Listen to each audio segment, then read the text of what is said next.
Estimados amigos, estamos aquí con una nueva edición de su programa Plataforma Democrática para analizar los acontecimientos más importantes de la coyuntura nacional ocurridos en la última semana. Este es un programa que se transmite por el canal VHTV de Cable Más y se retransmite por las redes sociales de la Coordinadora Republicana y el portal La Abeja. En esta oportunidad nos encontramos con Juan Cheput, al cual expreso mi saludo, y estamos esperando la conexión de Víctor Andrés García Belaúnde, que lo hará en cualquier momento.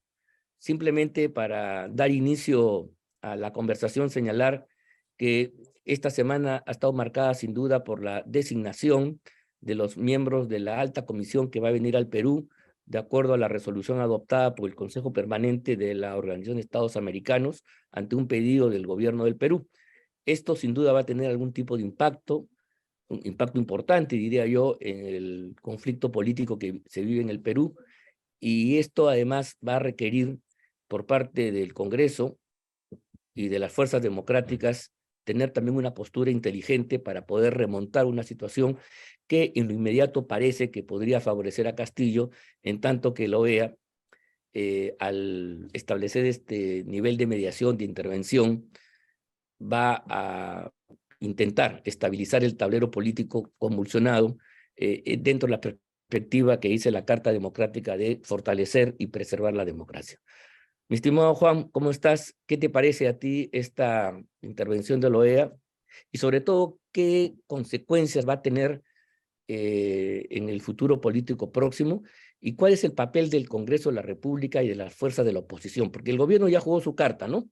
Esto ha traído la portátil diplomática encabezada por nuestros conocidos Manuel Rodríguez y Harold Forsyth. Son gente, pues, con la cual discrepamos, pero es gente inteligente, son gente capaz, con mucho oficio. Y entonces en este campo no nos enfrentamos a los asesores de última, esos en la sombra que están hoy día presos, y la verdad que son una desgracia, si nos encontramos con gente capaz. Entonces, ¿cuál es tu percepción? ¿Qué va a pasar y cómo deberían comportarse las fuerzas democráticas, especialmente el Congreso de la República? Bueno, como tú bien dices, Ángel, primero que nada un saludo. Como tú bien señalas, tanto Manuel como Harold son personas capaces y tienen oficio, ¿no? Y Así por es. eso es una lástima de que se pongan al servicio de Castillo, como antes se pusieron al servicio de Ollantumala, y en el caso de Manuel Rodríguez, de Susana Villarán. Lamentablemente la Cancillería ha tomado un sesgo completamente progresista o de este tipo de izquierda, que desde mi punto de vista es en gran medida la responsable de la crisis que estamos atravesando. Ahora, yo no espero nada del Congreso de la República, absolutamente nada. La misma noche que el presidente de la República habló en un mensaje a la nación, era obvio que se estaba dirigiendo a la OEA, que al día siguiente tenía su sesión a la 1:30 de la tarde. La OEA había convocado a la sesión en la cual tenían que definir si venían al Perú o no, y el presidente de la República dio un mensaje a las 9 de la noche que no tuvo respuesta del Congreso. ¿Y por qué era necesaria la respuesta del Congreso? Para que la sesión de la OEA, en el momento de reflexionar sobre el tema peruano, viera los dos puntos de vista, el punto de vista de Castillo y la respuesta del Congreso.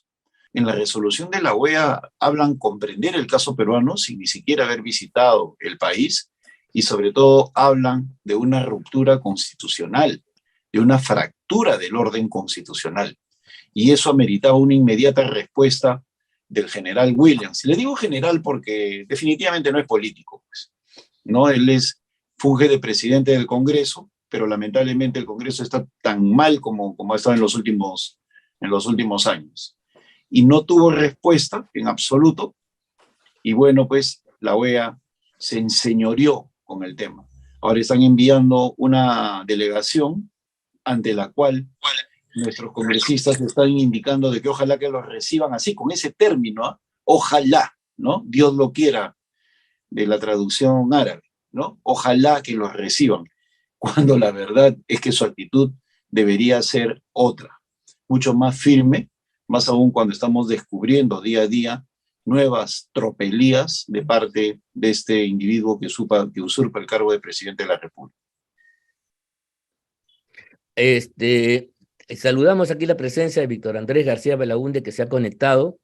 Yo le voy a preguntar más o menos la misma opinión.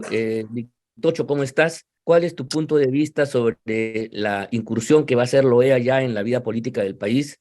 Ya sabemos las consecuencias, cómo se produjo esto detrás de Castillo. Es una labor de la portátil diplomática de Castillo en el exterior. Sus cancilleres, sus representantes, Manuel Rodríguez y Harold Forzac, son gente indudablemente capaz, sagaz, astuta para estos menesteres. Y sobre todo, ¿cuál debe ser la respuesta de las fuerzas democráticas? Aquí lo que debe quedar claro ya, lo de la OEA es un hecho, ya sabemos que está. ¿Cómo ves tú, Vitocho, la capacidad de respuesta? ¿Cómo deberían actuar las fuerzas democráticas, particularmente el Congreso de la República? Mire, Adelante. buenos días ante todo, los saludo a ¿Cómo estás, Ángela Víctor? y a Juan, por supuesto. A ver, sí, yo creo que es una jugada de taquito del gobierno que, que sabe de intrigas, de celadas, de manipulaciones. En eso sí son unos expertos. En eso sí son unos expertos. Y claro, tiene dos operadores en Estados Unidos que lo están sirviendo muy bien. Tan es así pues que no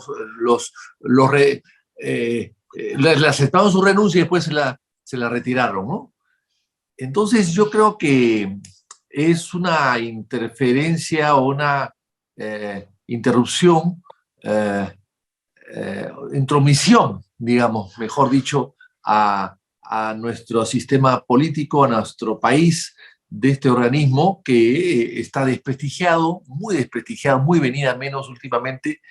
Almagro es de los peores secretarios generales que ha tenido la OEA y además acusado de acosos sexuales. O sea, es un personaje nefasto realmente, un canciller mediocre del presidente Mujica en Uruguay, pero que se ha movido bien con algunos sectores del Caribe y de Venezuela para poder lograr su reelección ante un candidato peruano que falló, Hugo de Sena, que falló, que, que dividió un poco la votación y eso favoreció finalmente a Almagro. Pero en fin, volviendo o centrándonos en el tema, yo creo que lo hecho está. Esto nos cuesta $1 millón a los peruanos. Hay que pagar todos los gastos de estos señores. Pero no creo que puedan hacer mucho. Primero que sus resoluciones no son vinculantes y ni siquiera se toman como buenos consejos a veces. Ni siquiera se toman en cuenta para nada. Son a veces saludos a la bandera las resoluciones o los informes que puedan hacer. Sin embargo, se van a pasear acá y no creo que se atrevan a respaldar al régimen 100%, ni tampoco criticar a la oposición 100%. Yo creo que va a ser un informe muy light. Bien. Hay que recordar que aquí hay gente que se ha pronunciado en contra del gobierno, hasta el cardenal del Perú, amigo de Castillo, quien le recomendó a su canciller Maurtua. Entonces, con todos esos antecedentes, yo no creo, la verdad, y con la oposición atomizada, es cierto, pero ahí está, presente y actuante, no creo, la verdad, que se atrevan a criticar a la oposición y a hablar de golpismo en esta resolución que, a mi modo ver, no va a tener mucho impacto, salvo internamente. Entonces yo creo que va a ser una resolución mega light. Y si es así, y si es una resolución light, un informe light, después de su presencia aquí, si es así, el gobierno ha fracasado. Lo que ha ganado el gobierno es un poco de tiempo, pero ha fracasado. Lo que ellos quieren es un respaldo total. Yo creo que eso no va a venir. Es la impresión que tengo. Sí. Van a hacer una cosa matizada. Sí, sí. Ahora, bien, no, yo de acuerdo con eso, Vitocho, efectivamente, pero la diplomacia es así, pues, y el diablo está en los detalles, y la diplomacia nunca es sancionadora, definitivamente, establece puentes, establece mecanismos, ¿no? Entonces yo quería plantear lo siguiente, no sé, quería dirigirme a Juan Cheput. No, pues, pregúntale al doctor. No, creo que vamos primero entonces a hacer una, te voy a preguntar a ti, te voy a repreguntar a ti en el siguiente sentido. Mira, ¿cuál es un poco el rol de la oposición? Mira, porque el Parlamento está ahorita entrampado en varios problemas. Primero, la acusación constitucional, ¿no? Ha tenido serias dudas de poder llevarla a la práctica, ¿no? Tanto así que el Congreso, a través del presidente de la República, estableció, el Congreso estableció, bueno, ya ha vuelto Juan. Sí, un Ya, problema. entonces, yo quería preguntarte a ti brevemente por un poco, analizar un poco más la oposición. El Congreso tiene una papa caliente que se llama acusación constitucional, que no sabe cómo vencerla, cómo superar lo que dice el texto de la Constitución, artículo 117. Por eso que mandó una consulta que resultó frustrante al Tribunal Constitucional.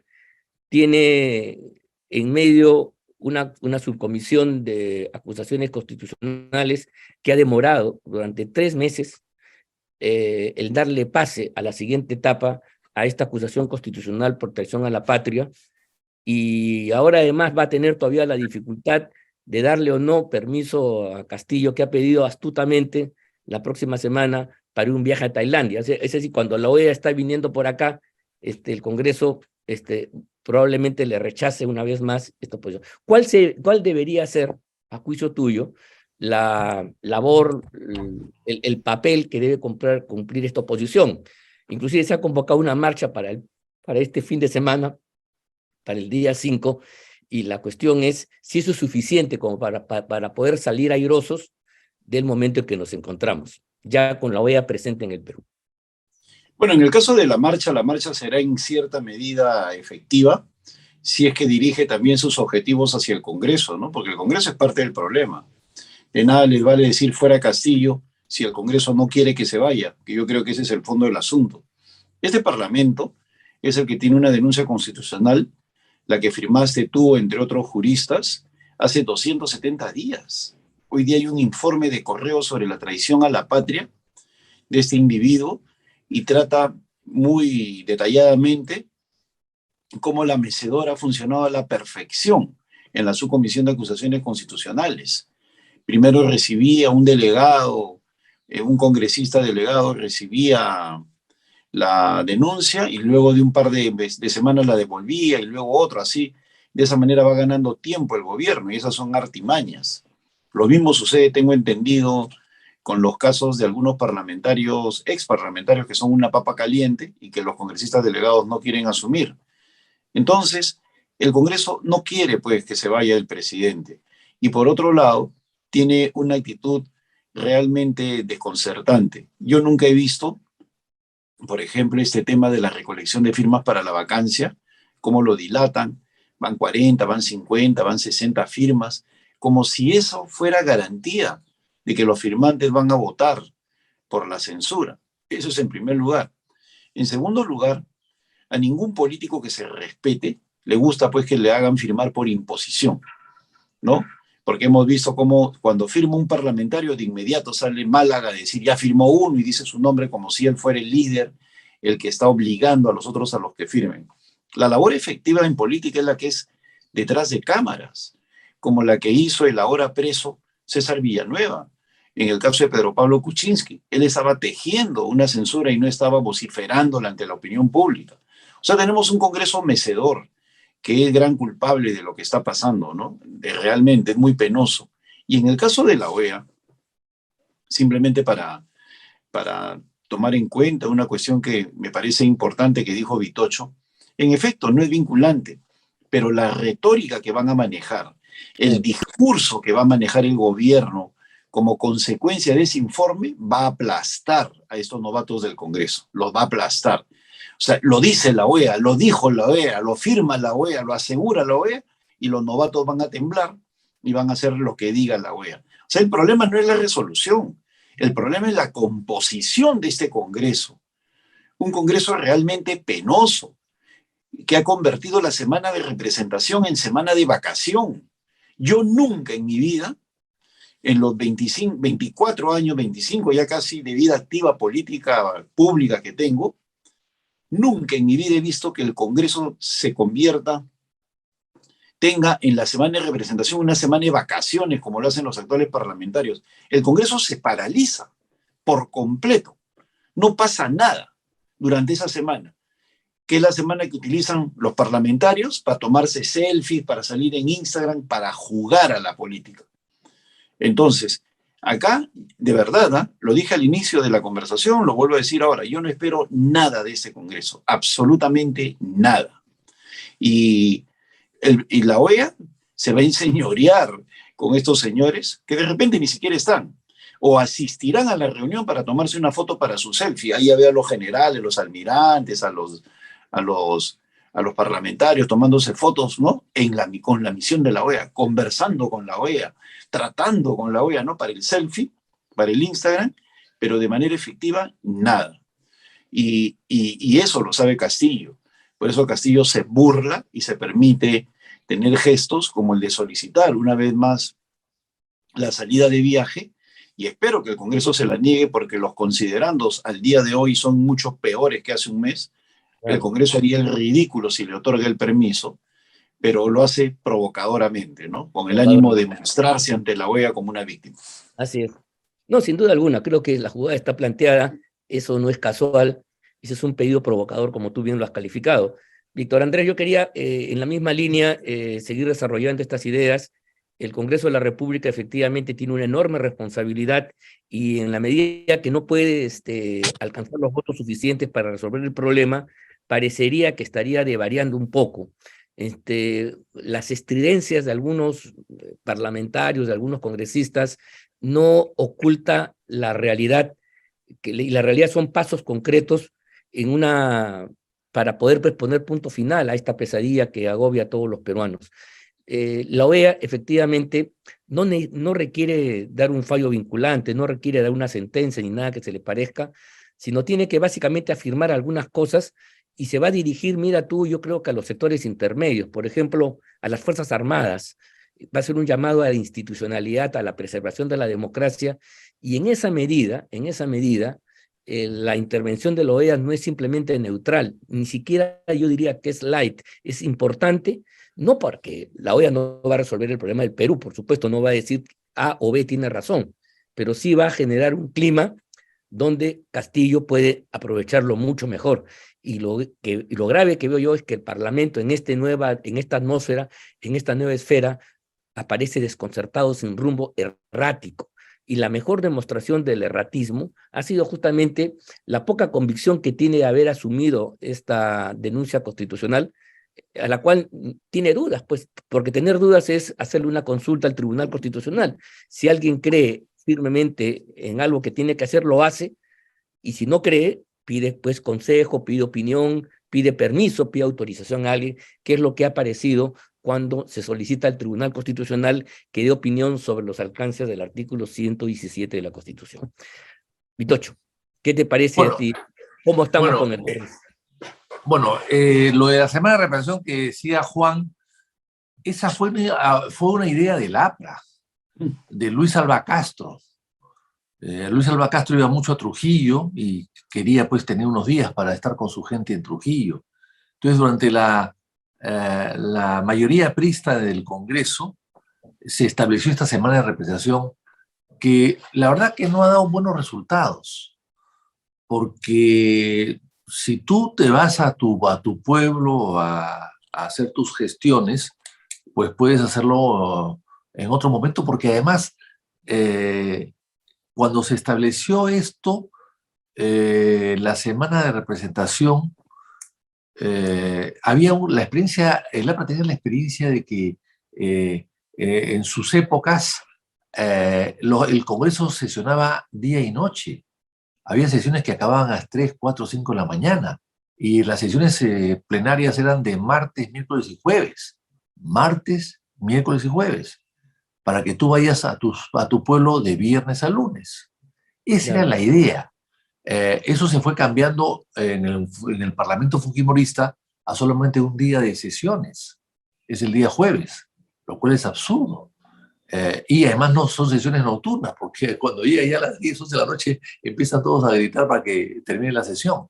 Entonces, con todos estos antecedentes, me parece que la semana hay que revisarla y Hay que recordar que inclusive yo me crucé con un parlamentario en Buenos Aires cuando presenté mi libro sobre las Malvinas, que estaba en su semana de representación y que había ido a Argentina. Y él representa a los peruanos en el extranjero. Bueno, no fue a las 2 o 3 ceremonias de presentación de un libro del Perú sobre las Malvinas, donde había una serie de peruanos. No estaba presente. Anunció que llegaba y nunca llegó. Se había ido, pues, de parranda. Entonces, yo creo que eso hay que revisarlo. Y efectivamente le cuesta al país mucho el hecho de que durante una semana no se haga nada. Y además, curiosamente, desde que se establece esto hasta el día de hoy, han aumentado la conducta de los niños, en el sentido de que son congresistas que se dedican a hacer gestiones personales, o gestorías, o negocios, porque en esa semana van a sus pueblos a recoger ¿qué cosa? Negocios, pedido de negocios, pedido de puestos de trabajo, pedido de influencias y de recomendaciones. Y entonces regresan y a partir del día lunes, que de la semana siguiente empiezan a ir a los ministerios, a buscar a cualquier persona en un ministerio. Yo he visto parlamentarios que van a los ministerios a buscar inclusive a los porteros o a las secretarias, o sea, se vuelven en vulgares gestores de obras ajenas y muchas veces ellos vinculados a esas obras y cobrando probablemente unas comisiones al respecto también. O sea, han dejado de ser legisladores, fiscalizadores. El Congreso casi no fiscaliza. Hoy fiscaliza más la prensa que ellos. Yo recuerdo que el caso de Orellana, por ejemplo, lo inicié yo y lo terminé yo. La prensa me acompañó al final, no al principio. Inclusive luché contra la prensa que estaba alguna comprometida con Orellana. Entonces, lo que quiero decir con esto es que el Parlamento tenía iniciativa para fiscalizar. Hoy día no la tiene. La iniciativa es para apoyar al gobierno, nada más. Y esto es parte de la Semana de Revolución. Yo creo que la Semana de Revolución tiene que ver mucho con la función del congresista que se ha dedicado a pasearse por todos los ministerios y empresas públicas a hacer gestiones. Y tú no sabes al final si la gestión es para tu pueblo o para él. Sí, pues. Si es para su alcalde o es para él. Si es para su amigo el constructor o si es para él. Ese es el problema. Y yo creo que hay que prohibir por reglamento que el congresista vaya a hacer gestiones a los ministerios. Prohibirlo por reglamento, con sanción en ética. Si tú quieres algo de un ministro, lo llamas al ministro al Congreso en una comisión y le planteas las necesidades de tu pueblo en esa comisión, frente al público, frente a las cámaras de televisión, frente al canal del Congreso. Bien. Eso es transparencia. Y eso no se está haciendo, si parecería que no se quería hacer tampoco.